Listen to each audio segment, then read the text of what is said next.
আসসালামু আলাইকুম everyone, welcome to another blog. আশা করছি সবাই ভালো আছেন। নতুন একটি ডেইলি ব্লগ নিয়ে আপনাদের মাঝে হাজির হলাম।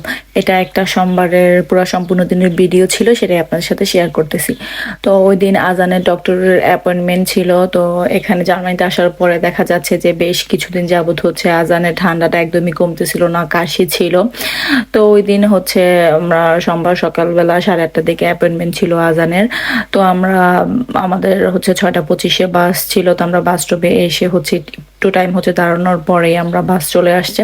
তো আমরা হচ্ছে চলে গিয়েছি ডক্টরের কাছে। তো ওই দিন হচ্ছে শ্যামল ভাইয়ের ওয়াইফ হচ্ছে নুসরাত ভাবিও আসছিল, কারণ আমরা তো প্রপারভাবে কি জার্মানি ভাষাতে এমনভাবে বলতেই পারি না। ডক্টর বলেছে যে মানে কথা বলতে পারে বা বুঝে এরকম কাউকে নিয়ে আসতে। তো ভাবি হচ্ছে আসছিল ওই দিন। তো আজানের গলার মধ্যেও হচ্ছে একটা গুড়গুড়ির মতো ছিল, তো সেটার জন্য আমরা একটু টেনশন করতেছিলাম। তো ডক্টর হচ্ছে ওইটা টেস্ট করানোর জন্য ল্যাবে পাঠিয়েছে।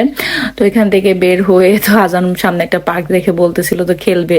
তো আমরা হচ্ছে আবার একটু সুপার শপে যাব। তো ভাবি আবার আজানকে ওইখানে নিয়ে গিয়েছে। তো আজান হচ্ছে একটু টাইম খেলা করে দেন হচ্ছে আমরা একটা সুপার শপে চলে যাব। তো বাসার জন্য কিছু টুকিটাকি বাজার করা ছিল, সবজি আর অন্যান্য জিনিসপত্র। তো আমরা হচ্ছে লেক পার্ক দিয়ে হাঁটতে হাঁটতে চলে যাচ্ছিলাম। তো সাজেল ওই দিন হচ্ছে স্কুলে গিয়েছে বেশ অনেক দিন পরে, প্রায় 21-20 দিন পরে হচ্ছে সাজেলের স্কুল খুলেছে। তো আমরা আগে সুপার শপে না যে পরে একটা হচ্ছে শপে গিয়েছিলাম। ওইখানে আমাদের কিছু হচ্ছে কুশন আর প্রয়োজন ছিল, প্লাস হচ্ছে 2টা বালিশ কিনবো। তো এর জন্য আমরা চলে গিয়েছিলাম। তো বেশ অনেক টাইম হচ্ছে ঘোরাঘুরি করার পর ওইখান থেকে আমরা মানে যা যা প্রয়োজনীয় তা তা হচ্ছে নিয়ে নিয়েছি। তো সাজেলের বাবা দেখাচ্ছিল যে কুশনগুলিও সুন্দর। তো যাই হোক, ওইখান থেকে প্রয়োজনীয় জিনিস নিয়ে হচ্ছে আমরা সুপার শপে চলে এসেছি। আর এই ফলের সবজি সেকশনটা দেখতে আমার কাছে খুবই ভালো লাগে। তো আজান আসার সময় বলে দিয়েছে যে মানে সাজেল ও রেড আপেলটা খাবে। তো এদিকে দেখলাম যে আম এসেছে। তো এক একটা আমের পিস ছিল 2.5 ইউরো করে। তো বাংলা থেকে প্রায় 300 টাকার কাছাকাছি এক একটা আমের দাম। তো এগুলি নাকি একদমই মিষ্টি না। তো আমার আলু প্রায় শেষের পর্যায়ে, আলু, পেঁয়াজ, তেল, এগুলি দুধ, এগুলি নেওয়া লাগবে। তো ভাবলাম যে তাহলে একসাথে এই সাজেলের বাবা যেদিন থাকবে ওই দিন হচ্ছে গাড়ি করে চলে গেলেই হবে। তো ক্যাপসিকামও যেহেতু পাস্তা অনেক খাওয়া হয়, তো ক্যাপসিকামও নেওয়া লাগবে। আর ফ্রেশ ফ্রেশ হচ্ছে বেগুন ছিল, বেগুন আমার ফ্রিজে ছিল তাই আর নেইনি। তো এদিকে হচ্ছে নিউটেলার অফার ছিল। তো আমার বাচ্চারা যেহেতু খুবই পছন্দ করে, তো বড় সাইজটা হচ্ছে প্রায় 4.5 ইউরো ছিল।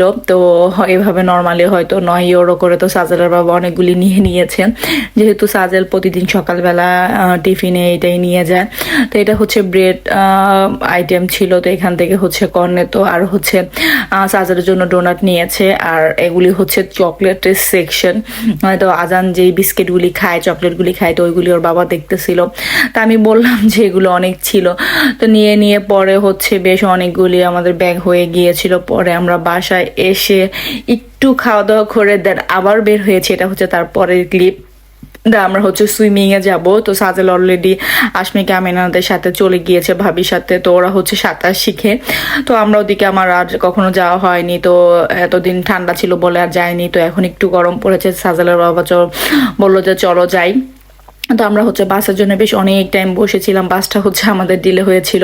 আর আজান সাহেব যেখানে যায় তার হচ্ছে ফ্রেন্ড হয়ে যায়। তো এখানে বয়স্ক কতগুলি মহিলা ছিল, তো তাদের সাথে হচ্ছে সে দুষ্টামি করতেছিল। তো পরে আমরা মার্ক প্লাসে চলে আসছি। এখান থেকে একটু সামনে গেলেই হচ্ছে সুইমিংটা। তো আজান এখানে এসেও সাজেলের বাবা কিছু চিপস মানে আইটেম কিনতেছিল। তো এখানে এসেও তার একটা ফ্রেন্ড হয়ে গিয়েছে। তো সে বলতেছিল যে কেন এই ইনারটা পরে বের হয়েছে, কেন সে জিন্স প্যান্ট পরেনি। তো সেটা নিয়ে তার খুবই কৌতূহল। তো এরকম করতে করতে এই তো আমরা চলে আসছি। আর এটার ভিতরে তেমন কোনো ক্লিপ মানে নিতে দেয়নি, তো নিষেধ ছিল। তো মানে ফার্স্ট টাইম যে হচ্ছে সাজেল আজান খুবই এনজয় করেছে। কিন্তু আমার কাছে একদমই ভালো লাগেনি, কারণ আমরা যেহেতু মুসলমান আর ওরা হচ্ছে খ্রিস্টান, ওদের ধর্মের মানে কালচারের সাথে আমাদের কিছুই মিলবে না। তো একদমই অন্যরকম একটা পরিবেশ ছিল। তো আমার কাছে তেমন ভালো লাগেনি। তো আমি সাজেলের বাবাকে বলতেছিলাম যে আমি আগে কখনো আসবো না। তো এই তো সাজেল অলরেডি এখানে হচ্ছে এনজয় করা শুরু করে দিয়েছিল। তো যেহেতু হালকা হালকা ঠান্ডা আছে, পুরো এরিয়াটাই হচ্ছে গরম পানির করা ছিল।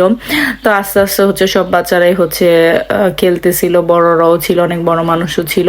তো আমি তেমনভাবে আর কোনো ক্লিপ নেইও না, আর ওরা এখানে অ্যালাও না ক্লিপ নেওয়া। তো পরে সাজের লাজানকে নিয়ে হচ্ছে নেমে গিয়েছে 1-1.5 ঘন্টা বাচ্চারা এনজয় করার পরে আমরা ওইখান থেকে বের হয়ে বাসায় চলে আসব। তো যাই হোক, ওভারঅল একটা ভালো দিনই কেটেছে। তো আজকে যারা এই পর্যন্ত ভিডিওটি দেখেছেন তাদেরকে অসংখ্য অসংখ্য ধন্যবাদ। যদি ভিডিওর কোথাও ভালো লেগে যায় তাহলে অবশ্যই একটি লাইক দিবেন, আর ভিডিও সম্পর্কে কোনো মন্তব্য থাকলে অবশ্যই আমাকে কমেন্ট করে জানাবেন যে আমার ভিডিওটা আপনাদের কাছে কেমন লেগেছে। আর ফেসবুক থেকে দেখে থাকলে অবশ্যই আমার ফেসবুক পেজটিকে ফলো করে দিবেন, আর ইউটিউব থেকে দেখে থাকলে অবশ্যই আমার চ্যানেলটিকে সাবস্ক্রাইব করে পাশে থাকবেন যাতে পরবর্তী ভিডিওগুলি দিলে আপনারা দেখতে পারেন। আর এটা হচ্ছে বাইরের সেকশনটা, তো অনেক ঠান্ডা ছিল, আমরা একটু বাইরে বের হয়েছিলাম, ঠান্ডা জমে যাচ্ছে এরকম একটা অবস্থা, তাড়াতাড়ি করে হচ্ছে আমরা ভিতরে চলে গিয়েছি। তো এখানে 2 ঘন্টা থাকার পরে দেন এই তো আমরা বের হয়ে চলে আসছি, একদমই টায়ার্ড। তো পরে আমরা বাস স্টপে গিয়েছিলাম, তো দেখলাম যে বাস অনেক দেরিতে আসবে, তো আমরা ট্যাক্সি করে বাসায় চলে আসছি। বাসায় এসে দেন হচ্ছে পরের দিনের জন্য হালকা পাতলা একটু রান্না করে রাখতেছিলাম, কারণ পরের দিন দুটোটা বাচ্চার স্কুল আছে। এখানে সাদালের জন্য বার্গারের বান বানাচ্ছিলাম, আর এখানে রুই মাছ রান্না করতেছিলাম, আর ওদিকে ডাল রান্না করতেছিলাম।